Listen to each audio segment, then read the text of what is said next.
All right, let's bring in Fox News chief political analyst Brit Hume for his thoughts on all of this. I'm sure you saw that we had Speaker Johnson on just a few minutes ago. He said that Chuck Schumer really is to blame for all of this because he's capitulating to the left flank. Listen to what he said. It's a terribly selfish decision. He is worried about that left flank, and he took a lot of heat when he did the right thing back in March on the exact same provision, the exact same CR. Go roll the tape. He gave impassioned speeches on why he had to do that, why it was the right thing, because they didn't want to inflict pain on the American people. That's exactly what's happening right now. So what's the difference between then and now, do you think, Brett? Well, let's go back to a little bit different then and now, John. Let's go back to 2013. Senator Ted Cruz talked to the House Republicans into trying to get Obamacare blocked or defunded by shutting the government down. And he thought, Obama won't want to shut the government down. He'd be willing to retreat on Obamacare, his signature legislation. Obama refused, the government shut down, and the Republicans got blamed. And they instigated it, and they probably should have gotten the blame. They certainly did get it. So here we are again. We have a signature piece of legislation from President Trump, and that was the big, beautiful bill. And in it were some spending restraints on various programs, including Medicaid and others. The Democrats now want to force that money back into the budget.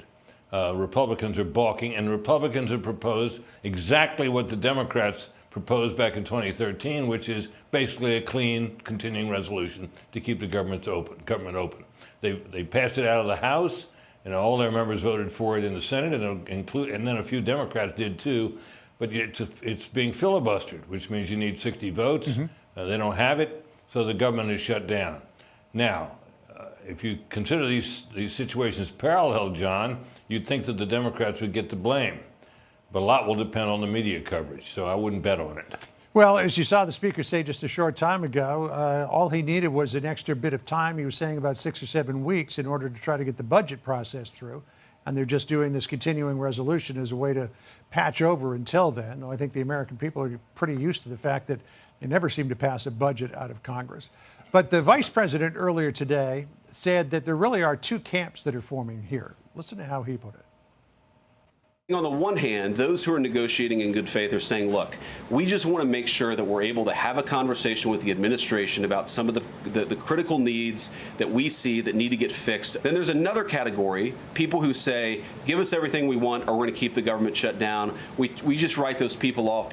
But if you look at the power of the left flank and Alexandria Ocasio-Cortez, people like that, and she may well primary Chuck Schumer in 2028, there really isn't a whole lot of room for negotiation between the Republicans and the Democrats these days over budgetary issues. No, I don't think that it's a distinct possibility, John, because the Democrats lost a few votes in the Senate on this most recent vote, that some other Democrats may peel off.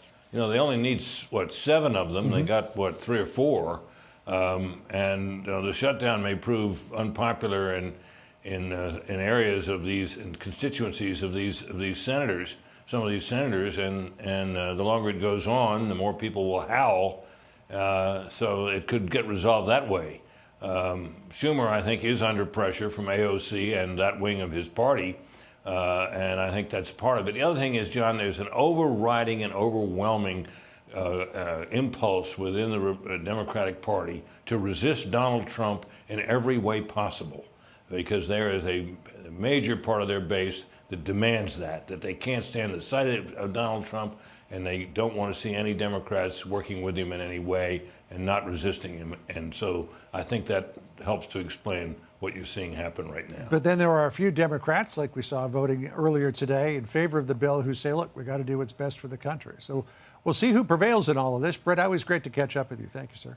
Thank you, John. All right. Hey, Sean Hannity here. Hey, click here to subscribe to Fox News YouTube page and catch our hottest interviews and most compelling analysis. You will not get it anywhere else.